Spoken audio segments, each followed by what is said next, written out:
ప్రజలను మభ్యపెట్టేందుకు కేటీఆర్ ఇవాళ మేడిగడ్డ సందర్శనకు వెళ్లారని ఎమ్మెల్యే ఎన్ఎం శ్రీనివాసరెడ్డి అన్నారు.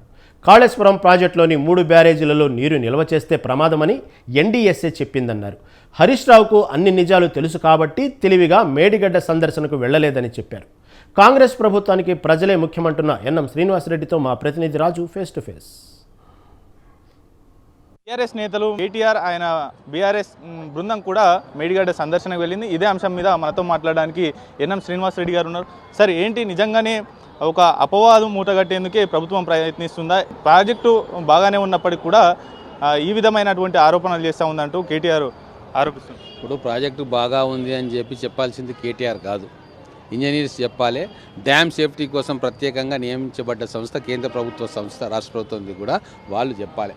ఈరోజు చాలా స్పష్టంగా NDSA national dam safety authority visit చేసి మేడిగడ్డను, అన్నారంను, సుందిళ్లను విజిట్ చేసి ఈ డ్యామ్స్లో ఇప్పుడున్న పరిస్థితులలో నీటి నిల్వ అంత శ్రేయస్కరం కాదు, డ్యామ్ బర్స్ట్ అయ్యే అవకాశం ఉంది, కింద లక్షల మంది నివాసం ఉంటారు, వాళ్ళ ప్రాణాలకు ముప్పు వస్తుంది కాబట్టి ఈ సంవత్సరం స్టోర్ చేయొద్దు, ప్రాపర్గా ఎటువంటి రిపేర్స్ చేయాలా లేదు రిపేర్స్ చేయాలా లేదా లేకుంటే ఆ డ్యామ్ను కంప్లీట్గా తొలగించాలా అని చెప్పి మేము నిర్ణయం తీసుకుంటాము, అప్పటిదాకా స్టోర్ చేయొద్దు అని చాలా స్పష్టంగా చెప్పింది.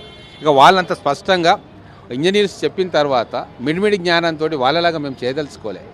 As per rule, as per protocol, as per procedure కేంద్ర సంస్థ ఏ డైరెక్షన్స్ ఇస్తుందో ఆ డైరెక్షన్స్ ప్రకారం మేము పోదలుచుకున్నాం. సరే, ఒకసారి మనం లిఫ్ట్ చేయలేకపోవచ్చు, కానీ ఒక ప్రాణం పోతే మళ్ళీ దాన్ని తీసుకురాలేం. కాబట్టి లక్షలాది ప్రాణాల పణంగా పెట్టి మేము ఈ కార్యక్రమాన్ని చేయలేం. వాళ్ళలాగా కాసుల కక్కుర్తికో, డబ్బులకో లేదా పేరు కోసమో ప్రాజెక్టుల స్థలాన్ని మార్చి మేము ఎట్టి పరిస్థితిలో కాంగ్రెస్ ప్రభుత్వం చేయదు. కాబట్టి నిపుణులు, ఇంజనీర్స్లు, ఎక్స్పీరియన్స్ ఉన్న వ్యక్తులు వాళ్ళ రిపోర్ట్ ఆధారంగా ప్రొసీజర్స్ ప్రకారంగా మేము పనులు చేస్తాం. కాబట్టి ఈరోజు శ్రీశైలం కానీ, నాగార్జున సాగరం కానీ, శ్రీరామ్ సాగర్ కానీ ఇన్ని సంవత్సరాల తర్వాత అయినా చెక్కు చెదరకుండా ఉంది. బీఆర్ఎస్ నేతలు ఈ సందర్శనకు వెళ్ళారు, మేడిగడ్డ సందర్శనకు, కానీ మాజీ ఇరిగేషన్ మంత్రి హరీష్ రావు మాత్రం ఈ సందర్శనకు వెళ్ళలేదు. దీన్ని ఎట్లా చూస్తారు? హరీష్ రావు తెలివైనోడు, ఆయనకు తెలుసు అక్కడ ఏం జరిగింది, ఎంత గోటాలా జరిగింది, ఆ స్థలం మార్పుడు విషయంలో ఎన్ని వేల కోట్లు అయింది, దాని స్ట్రెంత్ ఏంది, ఇంజనీర్ల సామర్థ్యం మొత్తం తెలుసు. కాబట్టి ఆయన కామ్గా పక్కకు తప్పుకున్నాడు.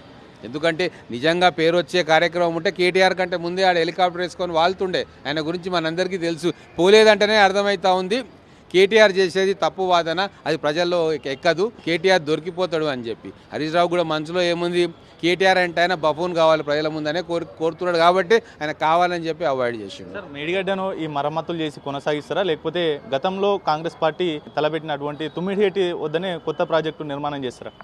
తుమ్మిడిహెట్టి దగ్గర ప్రాజెక్టు నిర్మాణం కొనసాగుతుందని చెప్పి మా ఇరిగేషన్ శాఖ మంత్రులు ఉత్తమ్ కుమార్ రెడ్డి గారు చాలా స్పష్టంగా చెప్పిండ్రు. అది కూడా ఆయన సొంత ఆలోచన కాదు, నిపుణులతో సంప్రదించిన తర్వాత ప్రాణహితలో వచ్చే నీటిని మనం కాపాడుకొని గ్రావిటీ ద్వారా ప్రాణహిత చెవుల ప్రాజెక్టులోకి వదలాలని చెప్పి వారు నిర్ణయం తీసుకున్నారు. మేడిగడ్డ దగ్గర బ్యారేజ్ను రిపేర్లు చేసి మళ్ళీ దాన్ని యూజ్లోకి తీసుకురావాలనేది అది రాష్ట్రం చేతిలో లేదు.